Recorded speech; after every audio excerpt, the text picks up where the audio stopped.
حدیث قدسی ہے، اے ابن آدم ایک میری چاہت ہے، ایک تیری چاہت ہے، ہوگا تو وہی جو میری چاہت ہے، بس اگر تو نے سپرد کر دیا اپنے آپ کو اس کے جو میری چاہت ہے تو وہ بھی تجھے دوں گا جو تیری چاہت ہے۔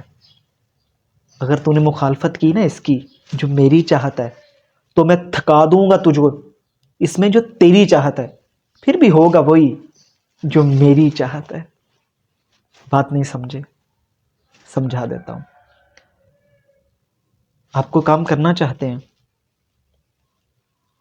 ٹھیک ہے، انسان کے دل میں خواہش آ جاتی ہے تو اللہ سے دعا کریں کہ یا اللہ یہ کام کرتے، ساتھ اللہم اغفر لی واختر لی بھی پڑھتے جائیں، یا اللہ تو بہتر جانتا ہے کہ یہ کام میرے لیے بہتر ہے یا نہیں، اور کہیں کہ میں دعا کر لی ہے پھر بھی جو تو کرے گا میں اس میں راضی، دیٹس اٹ، پھر ہوگا وہ جو آپ چاہیں گے۔